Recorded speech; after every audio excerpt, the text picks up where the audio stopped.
We are back. Welcome to video 2 in the Healing Yourself series. With me, Nicole Sachs, LCSW. All right.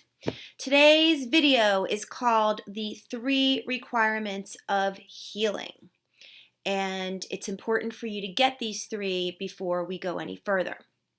So I'm going to revisit the question that we posed in the first video, which is, how long would you like to suffer? And the reason why I continue to pose this rather uncomfortable question is because one of the main barriers you are going to face in doing this work is convincing yourself that an emotional exercise could cure a physical condition. It's hard to believe. I completely get it. We have been trained and raised to believe that emotions are one thing and your physical body is another. And although you probably would say that you agree that stress can cause illnesses such as headaches and ulcers and things that people complain about over the years, I'm really stressed out, I feel X, you still can't really make that bridge between an emotional exercise literally curing a physical condition. And I'm here to say, yes, it does, it can, it absolutely will. It's rare in life to find somebody willing to speak with as much confidence that I am willing to speak about this process of healing yourself from chronic pain.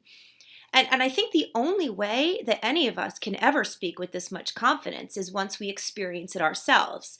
There are many things in life that until you experience it yourself, you say, oh yeah, that sounds great, and I'm really glad that works for you and whoever's talking to you. But, and I get it, but there is a profound thing that happens when you experience something for yourself. And that is what has happened to me. And then through my confidence, I've been able to lead so many people through this process to heal themselves that I am further convinced every single day that this is as real as anything can get. As real as I feel my body here today, it can heal through this process. So that's that. Now, when you're doing this, you need to let your body be your proof, because you're going to run into these roadblocks of resistance of your smart brain saying to you, yeah, but this can't possibly work. So what I say is, say thank you for sharing to your brain and just do the work. So let's get on to the 3 requirements of healing. Okay. The first requirement of healing is believing you can and will be well. Now, I know that once again, this is like, oh, yeah, I can be well. No. Our perception is our reality. If you think you're a shameful piece of shit, you're a shameful piece of shit. Nobody can see you in your deepest thoughts. Only you can see you. If you walk out of the house and you're like, I am beautiful, I am the hottest thing going, all day, you're the hottest thing going. Because your view of yourself is really the only reality that you experience. Other people might have opinions about you, but really, quite frankly, that's none of your business. That's their thoughts, and their thoughts about you are so fleeting. Because most people, all of us, and there's no shame in this, are just concerned about ourselves. And that's why you also have the ultimate power to heal yourself, so that's good.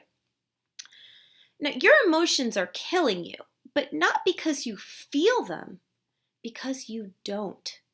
Emotions are very inconvenient. They get in the way of almost everything we try to do. Being too much of anything, whether it be perceived as good or bad, sad or excited, doesn't usually fit in our day of having to do this or that and, get through the day, which is unfortunately what we often try to do. So what your body says to you when you feel pain is, listen to me. I would like to have a voice here. I would like to feel the things that I'm feeling.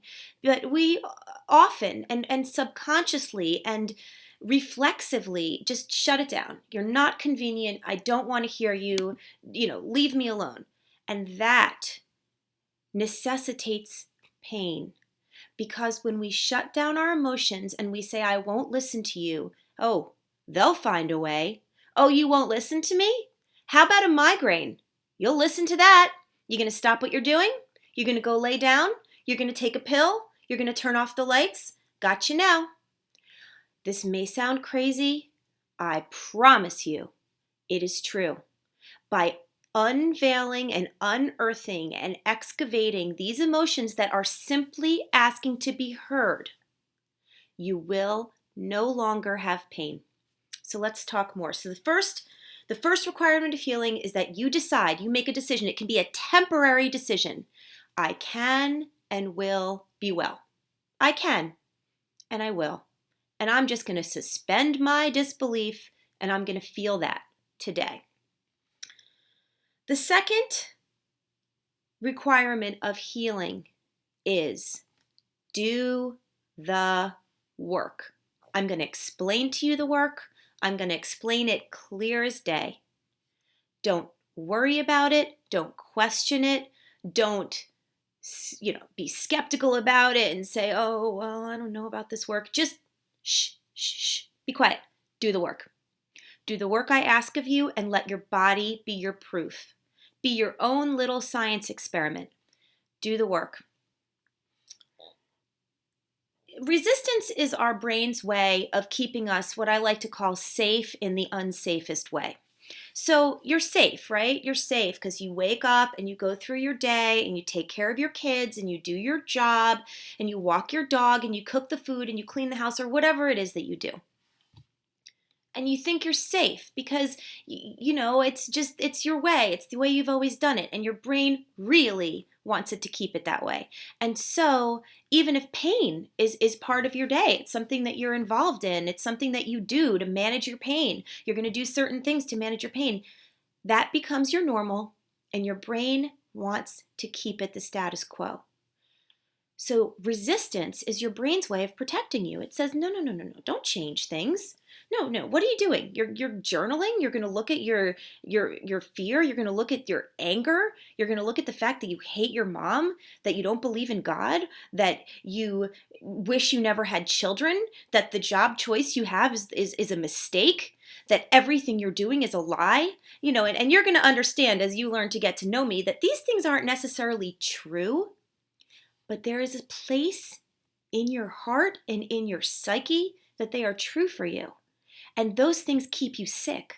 And I'm going to help you safely and kindly to yourself excavate that stuff and understand that as soon as you say it, evaporates into the air. You don't need to have pain and you don't need to be stuck in those dark emotions. So just trust me for now. The second requirement of healing is that you do the work. The third requirement of healing is patience, kindness, and forgiveness for yourself. You are always able to be patient and kind with other people. Well, maybe not always. Maybe that's a stretch, but you're probably pretty good at it. You're a nice person. You're a good person. You can be patient with other people. I guarantee you have a shitload more trouble being patient with yourself. Being patient with ourselves is the hardest thing to do. We're so hard on ourselves. We're perfectionistic. We want to be liked by everyone. We want to be good all the time. We want to be approved of by everyone. You are a human being. You are flawed by your very nature. It is not your fault. You must be patient and kind to you. You must forgive yourself. So you're going to be believing that you can be well. First requirement. You're going to do the work. Second requirement. The third requirement is you're going to be nice to yourself when you screw it up. Because you're going to feel like you're doing it wrong and you're going to miss a day and you're going to disavow that this could ever help you. And okay, thank you. Thank you for being human. I get it. It's okay. Just keep up the good work and don't worry about it. Just keep on keeping on. Left foot, right foot, breathe. Left foot, right foot, breathe. You will be well. You will see the difference in your body and in your mind. but it takes time and it takes patience. And so don't be hard on yourself. Don't count the minutes until you're better, because if you do that, you slow down your process, and that's not necessary. You know, I'm really impatient. I want you better right now. I want to be better right now. It doesn't always work that way. So that's the 3 requirements of healing. Take it in, think about it, because next time we're going to talk about the science behind this and how I learned this and how you're going to prepare yourself to do this work that's going to save your life. All right? See you then.